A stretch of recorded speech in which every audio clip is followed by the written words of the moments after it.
Hello and welcome, this is duckforceone. I am going to talk a little bit about character creation today, so let's get right into it. Let's click the new game. So, if you are a totally new player to Dungeons & Dragons, Pathfinder and all the other games, Baldur's Gate and all the other previous games that have been running like this, I advise you to choose story mode or easy mode. Story mode reduces damage and a lot of other things. Easy mode also reduces by a lot. Because the higher you get, the more brutal the game gets. Even normal mode, if you do not know what you're doing, you can get destroyed so fast. So if you're a new player, I recommend choose story mode or easy mode if you're like, yeah, I'll take a bit harder fight. If you do not want to spend a lot of time setting up your characters, realizing what all the synergies are between the skills and stuff, I would not venture beyond easy mode. That's for sure. So that's my first recommendation when you are going in here. Anything above normal mode is very brutal. So that's only for really experienced people. And, well, if you're that experienced, I won't say anything in this tutorial. So, if you're new, stick with the story mode. Things like that, no critical hits, no death's door. You can even like go in custom and set all of it to at the lowest possible. Like auto level up, all possible, and much easier. Enemy is already lowest, weak is already at the lowest, right? Kingdom management, easy. You can also do that, or even auto if you want to, removing all the things. But you can mouse over here and say it will say exactly what it does. So that's my first recommendation. Now, creating a new character. I always recommend people to create their own character, but it requires a lot of knowledge to actually do that. So I would recommend going online, looking up the different kind of classes and what people recommend for builds. We got a Reddit and we got the Steam forums. I can recommend asking questions there and looking what other people do. Watch streams, see what the streamers are building up before you create your own character, unless you know what you're doing. If you're a veteran in role-playing games, this will come relatively easy. If you're new, then this is very hard. But let's quickly go into it, right? So create a new character, you get to choose a portrait, but there's also the option of you to import your own. You have to cut them out in specific sizes. You can find the measurements on the Steam forums. It's a pinned post there. It will tell you exactly how to do it. So that's one way of getting a different look. So we come to the first screen, right? After the portrait, that is the race. Up here, you can't do anything here except this is where you see what starting stats your race will have. So the human will have plus 10, or just 10 in all of them, and then you get to choose plus 2 to 1 ability score, but that is not applied until the next the skills or abilities page. Then we got the other races, which is the elf, and as you can see, it has 12 and 12 there, which goes over to plus 1 and plus 1. So what these things do is 10 is standard, right? So 10 is normal. That's baseline. You have no minus, you have no plus. So that's what it shows here, right? Now as an elf, you get plus 2 to it. So that leaves you with a 12 in dexterity, which gives a plus 1 bonus. So this means on dexterity checks, you will get a plus 1 modifier to your d20 rolls. So the higher the plus modifier over here, the better. The maximum you usually start with, or can start with, is usually plus 4. You can in some cases, I believe, go up to plus 5, but that's like insanely expensive to do. But we'll talk more into that. Now, minus 2 to Constitution, right? So he's left with a Constitution of an 8, which gives him a minus 1 modifier. That's minus 1 from all his rolls, which means he's gonna suck a bit more on those rolls. Now, minus 1 is not much in the overall thing in some people, but it starts adding up over time. And it also means you get 1 less hit point per level, if I remember correctly, right? So you have to think about where you put your negatives and where you put your positives. And as you can see here, there are all the different races, and if you noticed, if you right click, it will pop out so you can scroll up and down in what you can read about things as well. As you can see, there's the right click mouse button at the bottom of the human thing, the same thing with the elf, and that goes with most of the abilities you come across during the character creation process. So let's go over humans quickly. +2 to 1 ability score. So one of these you get to put +2 into later on. That's a pretty good thing because you can choose whichever it is. They get bonus feats as well. 1 extra feat at first level, and every 2 level after that they get 1 as well. Or that's the standard, right? Humans receive a bonus feat at first level. Skilled, humans gain an additional skill rank at 1 level and 1 additional rank whenever they gain a level. So if you're running a class that doesn't have that many skill points, that's definitely a good thing. So humans are a good all-round class. Then we got the elf here, which has the keen senses, +2 racial bonus to perception checks, which is pretty nice, especially because perception can a lot of time be used to avoid traps and stuff like that, or ambushes and other things, so it's pretty nice to have. Then they have the Elven Magic, +2 bonus on caster check made to overcome spell resistance. If you are a spellcaster and you plan on going heavily into spells, you like this, because overcoming people's spell resistance once you get to higher level, that can be a toughie, because you will be coming up against monsters that had a ton of spell resistance. That's pretty good. And you also get a bonus to Arcana and stuff. You get Elven immunities to magic sleep effects, and +2 racial saving throws against enchantment spells and effects. So that's also a pretty nice thing to have. And you get to be proficient with longbows, longsword, ravers, short bows, and stuff like that. So elves are pretty good. And as you see here, they got +2 +2s and a -2. We got the dwarves. They got +2 in con, +2 in wisdom, and -2 in charisma. They got well, you can read all of these, right? But there's a lot of things that you can see here that the dwarf get. So it's really important that you sit down and look at all of these. But it's not just that, like looking at this and like, oh yeah, that's pretty cool. But also afterwards, be ready to perhaps change it if it doesn't match with the class you're going to choose later on if you don't know much about it. So it can be okay to go back and change the race and stuff if you find something that fits better. But that's why I recommend reading through all of these abilities all the way down on all the races at first, so you know what you miss out on and what you can combine it with later on.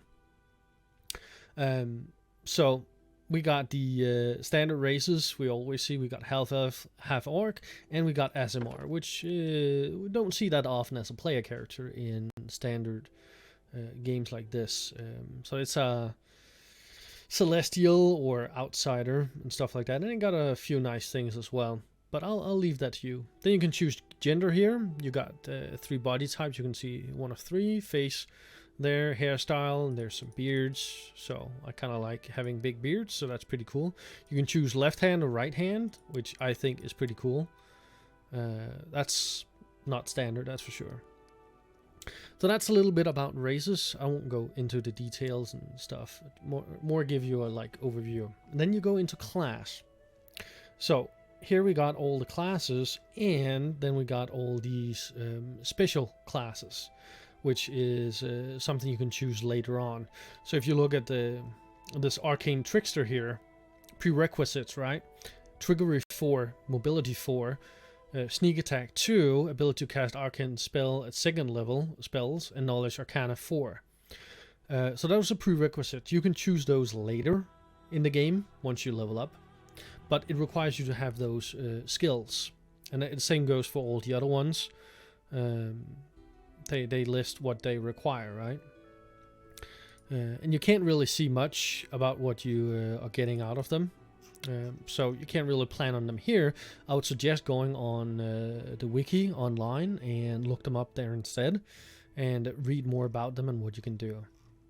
Now, we got the different classes here. So we got the Alchemist, and every class has 4 subclasses. So that is also something to be aware of, right? So the first alchemist here is a little bit of info up here about him. Then you got the grenadier, the same thing, more info about him. The vivisectionist and the courageon. And you can even load pre-made builds as well for them. So that's helpful as well. Like if you don't want to know what you're gonna take, just click the load pre-made build and you got a courageon ready to go. But if you do want to build them yourself, then go here, take a look and see, okay, so he starts with 242, 2 reflex save, which is pretty nice. Got a base attack bonus, and here you can see what spells he starts with. He starts with 1 first level spell and unlimited 0 level cantrips. He's got Alchemist proficiencies. He's starting with bomb, and here you can read about the bombs. He got some mutagen ability and throw anything. That's pretty nice, and these are the class skills he can choose from to start with. And over here, you can see from level 1 to 20, right? So this is level 1, this first area here. So this is where you can see what skills he gets. And it can scroll down as well, so some abilities can be hidden further down in some trees. And then you can see at what level he gets what, right? Here you get additional bomb, additional, and it counts up here. Here you can see persistent mutant gen at 14th level, lasts for 1 hour per level. That's pretty nice. And here you can see discovery. So that means he gets every second level he gets discoveries, which is pretty nice. And here's an ability to, as well, an extra. Wonder if that's, maybe he gets 2. That's pretty nice. Poison resistance goes up there, and then you end up with poison immunity. At level 20, you get a grand discovery. So this is how you look into your class more, what it gets on the road, right? And the same goes for each class and subclass here, when you can look, see the difference, what they get.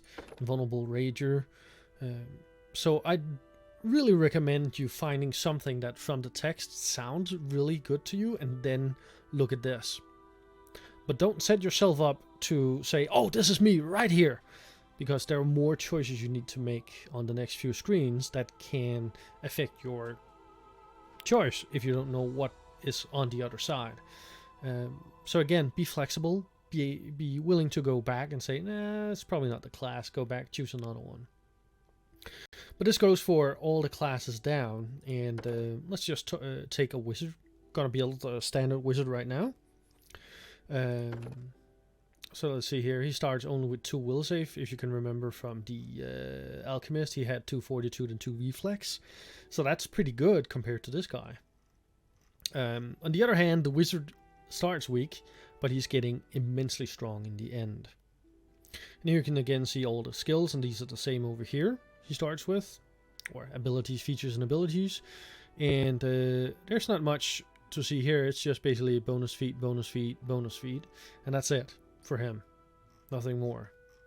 We take a look at some of the others. Same thing here, same thing there. And this guy has something different, right? So that's scroll specialization instead, scroll mastery, and 2 bonus feats. So there are definite differences between them. So now we move on to the bond. What? Did I choose the wrong class? There, wizard. Oh, that's because I'm yeah, SMR. So let's see. Didn't I? Human. Okay, that's... I think we broke that.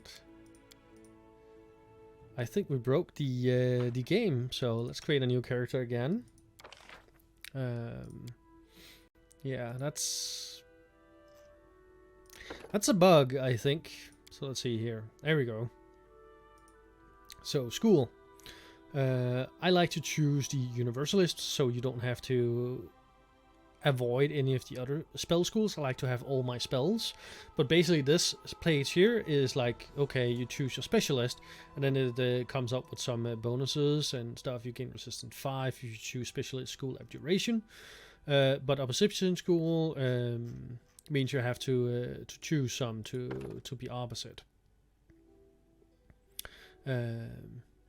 So I like having Universalist and basically just get all sorts of spells I can choose. And then here you can see again feats. So these are the feats I get to choose as I level up, and these are the things I get. Also bonus feats as well for wizards and all sorts of things. So again here, look at things. And then Arcane Bond, right? So Arcane Bond forms a powerful bond with an object or creature, familiar or bonded object. So I've never taken an Arcane Bond object, but restore any one spell that the wizard had prepared for this day. That's pretty nice. If there's no limits on that, then that is pretty damn good. Once per day to restore any one spell. So if you got like a high level spell casted and then you use the Arcane Bond, damn, that's pretty good. So because I'm duckforceone, I need to have the duck familiar. There's no way around it. So this is the two choices I have on this page, and now we're gonna get into a lot more. So here are my current character, right? So we got melee attacks shown here, which has +0, and range attacks which has +0. I got 7 hit points. I got a defense of 10, initiative of 0. I got 1 first level or 0 spells currently, apparently.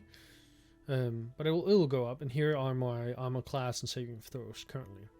So now we got all of these. And as a wizard, or as any class actually, I would recommend you looking up what are the best placement of skill points for that class and race. And you can see that online for lots of classes, so just Google it and it will come up. Just be sure to put in Pathfinder. Not necessarily Pathfinder Kingmaker, but just Pathfinder and then the class name in it. So for Wizard, they kind of recommend you go all out. But if you notice something, right? I only go from 10 to 18, but that will swallow up a lot more points than those 8 points I'm putting in. And you can see here, it says 1 and -1, right? So if I do -1, that means I get 1 point extra. Now it says -2, so next time I click, I get 2 points. You can see 27, 29, right? And it goes the other way too. So here it says 1, and then still 1, and then still 1, and now it says 2. And then it says 2 again, and then it says 3, and then it says 3, and then it says 4, and then I can't put any more in it. But now here comes the good thing about human wizard, right? I'll just take this one down here and scroll it over until it's on intelligence, and boom, I'm starting with a +5 modifier to my intelligence. So you can see here duration bonus is +2, and I got now 20 intelligence. That's a lot. That's a frigging lot. But that will give me a really strong start. You can see I start with 3 first level spells on that alone. That's pretty damn good. Now, the things online recommend you go like this. And I believe it's 14, 14, and 14 there. And then you have 1 leftover point you can't use anywhere else. So that gives you some, let's see, +2 to range attacks, which is pretty okay. -2 to melee attacks, because you're weak. You can't wear much armor, you can't wield weapons. But as a wizard, you don't want to go into combat, right? But we're not here to talk about the proper placement. We're just talking about how it works. But that means I will have -2 modifier on that. I will have -2 modifier on my charisma checks, which is not necessarily that good in a game where you live by building a party and keeping people happy and stuff like that. So you gotta have a plan for killing things instead, which is kind of what this build is good for, right? And as you noticed, by raising my constitution a few points, I now have 9 hit points at first level instead of the 7 I had before. As you can see here, it goes up and down with the plus. And you get those every level. So every level I'm getting +2 hit points. And if I lower it down, I get fewer hit points as well, right? -2 hit points per level. So that is pretty damn good. Dexterity also provides me extra armor class, so that is pretty good. And my saving throws have gone up as well, as you can see here.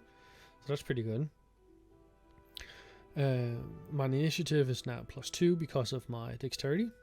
Oh yeah, and if you mouse over here, you can actually see which skills are being affected. So if you notice the range attack over here and the initiative and the defense, they light up. The same thing with mobility, trigger, and stealth. You see they light up, so they are affected by the skill. The same down at the bottom, you got AC, touch, and reflex, right? They all light up when I do that. So, and the same thing with intelligence. You can see here knowledge arcana and knowledge world are the two that are affected by that. Wisdom lights up here, charisma. So these are conveniently put into small groups here. So the first one is strength, then there's a line, then dexterity, and so on and so forth. Now at level 1, you have some skill points, right? You got 6 skill points as this character because of high intelligence and because of human. So I'm starting with extra points, but the wizard in itself doesn't start with many points. But definitely take those two. I would definitely also put a point in persuasion to get that one up. I would do perception and probably just do lore, nature, and religion as well.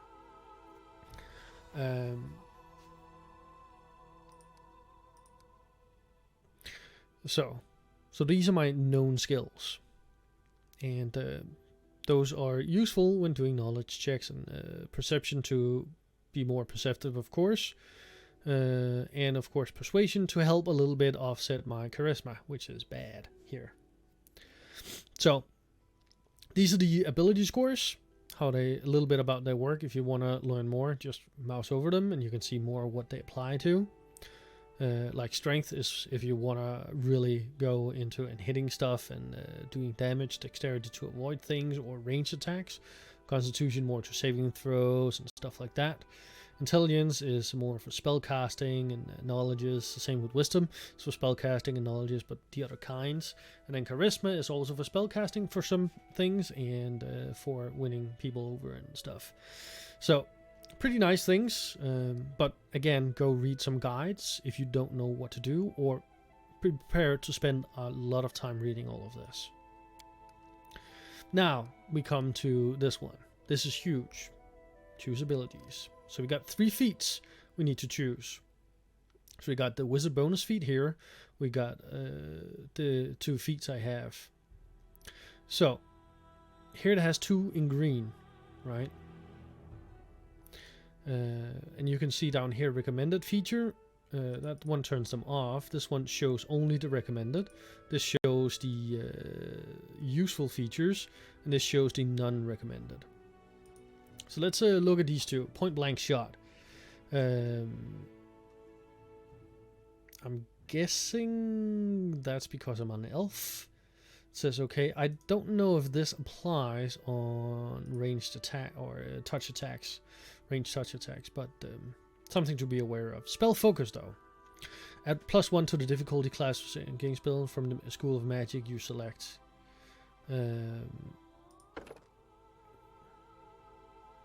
Why can't I choose a school? Okay, that makes no sense. Ah, there we go. So that was a bug. So if you got that one selected, you can't see. But if you go there, you can see them. Okay.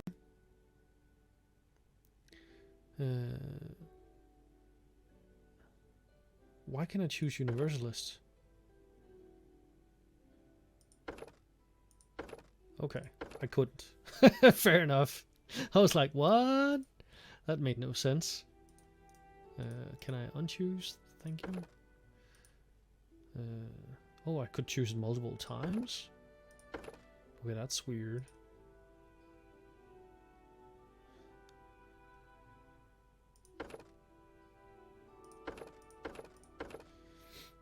Okay, so let's start with choosing one I like to start with a low hit point class is oh, where is it? Toughness. So toughness I love because you gain +3 hit points. For every hit die you possess beyond 3, you gain an additional +1 hit points. If you have more than 3 hit dice, you gain +1 hit points when you get a hit die. So toughness is pretty good, because it allows you to get extra hit points to start with, right? So now, let's see here. Could choose combat casting, but combat reflexes. You may make a number of additional attacks of opportunity per round equal to a dexterity bonus. For a wizard, it's probably not that necessary. Again, we're not gonna go through all of them, right? But this is where you really need to know what affects what, because some of these choices you can take here, you might get later on. If you haven't read your skill tree and stuff, or if you plan to multi-class, then it gets even worse. Then you have to go back and look it up and see what has been going on. But basically, you want to read all of these and see what do they do, what kind of things do they do, and stuff like that. All these metamatic feats, do not, as a wizard, take them at the first level. Take them later on, because you can't use them for a while. So there's that. Persuasion, that's pretty good. Shake it off. Shielded caster.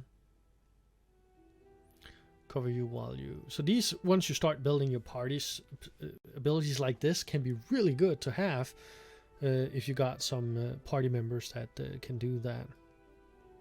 Now, I'm thinking, let's just do spell penetration, right?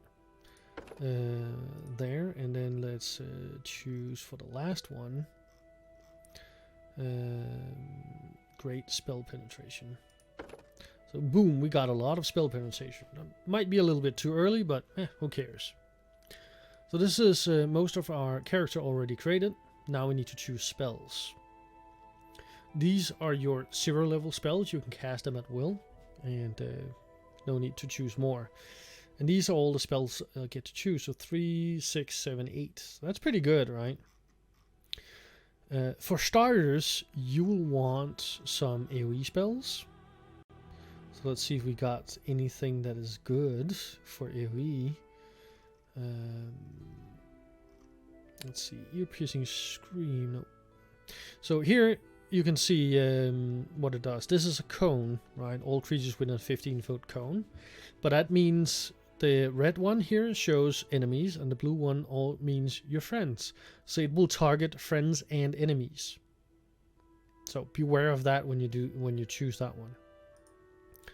Got cause fear, 1 target, all creatures. That was a color spray. There, enlarged person, expeditious retreat, flare burst. So that's an AoE. But it only does a flare. And many people were like, it functions as a flare, but yeah, you have to go over here to see what the flare does. And it's basically a burst of light and dazzle it, unless it makes a successful save. So where you're like, oh yeah, that sounds cool. Well, maybe not. Hurricane bow, hypnotism. So that's an AoE only. So that's pretty good actually. So let's see, stop and stare blankly. That's pretty damn neat. We'll take that one, because we're gonna need things. We can choose some mage armor as well. So we got some protection. We want magic missile, because that's a standard. It's pretty damn good. Protection from alignment, ray of enfeeblement, ray of sickening, reduced person, shield, shocking grasp, sleep. Sleep can be good. It's an AoE, but it also targets friends, so you have to be aware where you landed. We got summon monster, always good. Touch of gracelessness, true strike, and vanish.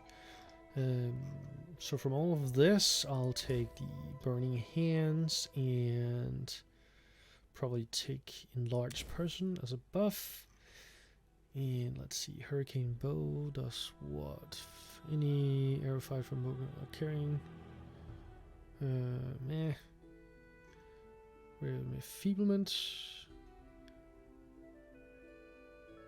1 minute per level, 1 round per level. So I kind of like that. But we can also do the reduce person thing, which can be pretty good too. 1 minute per level. Yeah, let's do a Ray of Sickening. So there we go. We got spells, and you can, down here in the corner, you can actually flip between the pages, in case you were curious. But you can also just look here. Level 10. Okay. So that means we're gonna get to level 10. Damn! That's... And of course you can show other levels here. Or not. Guess not. That didn't work. So, you've chosen your spells, you're ready, you got all these, you got all these. Then you go to the next one. Here, choose your voice. I have no use for this. Forwards! No. Together we stand. And here you can choose your birth date for different months. I think that's pretty cool. And here you have your alignment. I would suggest reading up on them online, because this does not do it justice what it means. Like, there's not much here, and you can't pop it out either, and all of them says the same thing. But it also all depends on what kind of starting thing you will, and many of the actions you will choose will fall into the other categories, and I do not know if you change alignment slowly in game. But that's something to definitely read up on as well. Basically, the quick thing is you got the neutral alignment, which is basically like you're kind of neutral to everything. And then you got the lawful alignment version. That means you uphold the law. Then you got the good alignment, which means you are a good person. And then you got the evil, which means you are an evil person. And then a combination of all of those things, like neutral good, chaotic neutral, chaotic evil, neutral evil, lawful neutral, and lawful good. So there's a lot of different things, but again, look online as to what the alignments mean. And there's a lot of resources out there. But I don't know yet how much it influences the game. It will influence which options you get to choose. So like if you're lawful good, you only get to pick certain options, and you can't pick some of the other ones. So there's that to have in mind as well. So now that you've chosen that, you need to put in a name, Ducky. Let's do that. And then you choose next. Oh, choose alignment. Okay, we'll go chaotic good. Boom, there we go. Did I do something? Choose voice, didn't? Oh, yeah. So you also have to not just click here, you also have to click up here. A test of This will hurt! So yeah, there's that. There we go. And here we have the last page, which shows us our full finished characters with all our stats, alignment, wizards, all the things we've been through, all the feats I've chosen, the new spells. I guess those 4. Don't know why it only shows that. I'm starting with 3 first level spells, which is pretty good due to my high intelligence. So yeah, and complete. Then we can go into the game. Thank you for listening. This is shortly about character creation, and next I will show a little bit about the interface once you get into the game. Thank you for watching.